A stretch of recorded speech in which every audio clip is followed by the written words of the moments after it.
Hey, this is Kim back from Sassy Jacks Stitchery and Yonder Ways and Sassafras Samplers today. So this is our second market video talking about our Sassafras Samplers releases. And so this is the first year that we are going to the Nashville Needlework market as wholesalers, and we're exhibiting our line of reproduction samplers. We do some original design too, and if you've done any events with us, you maybe have seen some of those. But this year we're going to focus on the reproduction antiques, and we're sharing a room with Barbara Hudson of Queenstown Sampler Designs, and she's been a friend for a number of years, and we're just really grateful to be able to do that and super excited to be there. This next sampler that I want to talk to you about is one of my personal favorites in our collection, and it's called Margaret White, and it's from 1841. You can see behind me there a little sneak peek of the antique. There's some glare on it. I'll get it up here where you can see it. But in my little hand, that's the antique. I have a model. Margaret White is a really beautiful Scottish sampler, and she holds a super special place in my heart because she was a wedding gift.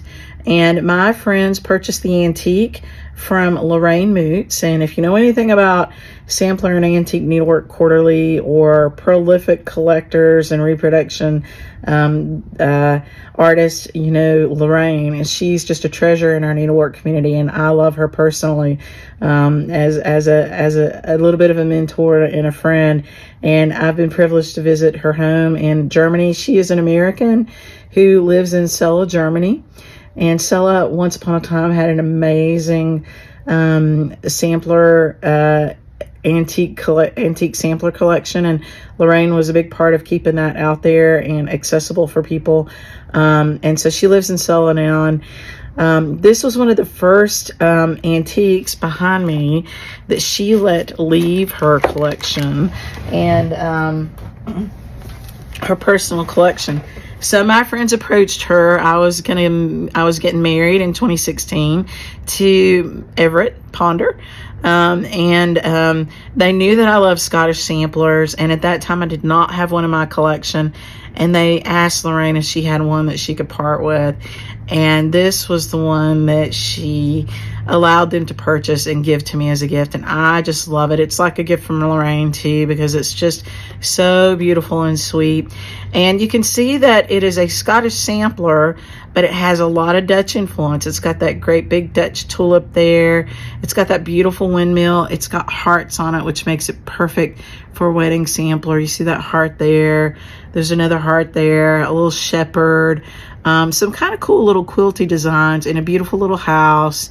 It's got a beautiful little border. I just really love this sweet little sampler, and it is all cross stitch over two, so it's a nice easy little stitch. I don't even think there might be a little bit of a tiny little bit of eyelet and maybe some satin stitch in it. Let me have a little look. Oh, actually, it's all cross stitch. I did it when I stitched the model. I was looking at the model, and there's a little bit of extra stitching in there, and I did that on the model. But the antique itself is all cross stitch. So that's the way it's charted. And then you have an option to do a little bit of fancy stitching if you want to. But I love this antique. And you can see we floated it on a piece of acid-free mat board, and it's got its nail holes around it, but that to me is just more beauty. I really love the patina on this one. I know it's dark, but it just sings to me. I really love it. And so for that reason, on this particular booklet, it's on the front with the antique, even though we had a model. So I really thought about whether or not to put the model on the front or the antique, and I went with the antique because I just love the patina. But what I did do is on the inside, where we usually have that center fold of the antique, I shifted it and I put the antique on one side and the model on the other. And so you can see the few little changes that I made. So for example, in this little motif here, well, that is actually cross stitch in the middle, but I did little satin stitches around the border of the flower, just tiny little things. So here and there I'm going to change one or two things on the model. And so there is a note on the model that says, on the page with the model, that says that you might see some differences between the model and the antique. If you want to stitch a true reproduction, stitch it per the chart. And, if you want to make changes, feel free to make changes like I did. So I love it. You can see how small it is. Look at my hand. I'm pretty sure that this is a 36 count linen. Could be a 40, but I think it's a 36. So the original was on a pretty rustic linen, a large count. It's just stunning, and it's not even that big. So if you want to stitch it on 28 count, you're just getting into stitching on linen, or maybe samplers, and you want to stitch one that's not too hard, this would be a great one to start with, because you can stitch it all in cross stitches, and it's just such a sweet little finish. So in the booklet, I imagined a little bit about Margaret, and I like to think that she was a Scottish girl, and maybe her father was Dutch and married a beautiful Scottish lass. And so you have the hearts and the tulips and the windmill, and in my heart and in my mind, that's kind of what it is. I think the reality of the history is that Scotland allied itself with the Netherlands, Holland, at a certain point in time, to give it some strength to resist being absorbed by England. And so you've got a lot of Dutch influence in some Scottish samplers, and this is one of those that does. And so it is just super special to my heart, but it is a Scottish sampler with some beautiful Dutch decoration in there. So Margaret White, 1841. I have stitched that tulip separately and created a little ornament with her, a little pin disc, a little floss keep. But she is a sweet one. You can do the same by pulling some of these ornaments out for yourself. And when you start to watch our FlossTube channel, if you don't already, you'll see some free tutorials out there about finishing. And I'll be using some of the motifs from these samplers to do that. That will, be aided by Hershel's helpers. So I mentioned Hershel's helpers in the first video, and Hershel's helpers, I don't have a flyer for it, but you'll see more about it. It is a little charity line that we're launching this year, and it kind of came out of Hurricane Helene that happened here in Western North Carolina, and all the little fur babies that needed help. Some of the shelters are completely gone. They got flooded, washed away, and they're gone. Other pets got separated from their families, and sadly, some pets lost their families, and others just got injured in all the scuffle and needed help. And we focused our charity drives that we've done so far really on people. We felt like we needed to take care of our people, but it was never far from my mind that we had our little heart pieces out there running around on four legs that also needed help. And Hershel's Helpers is a double entendre.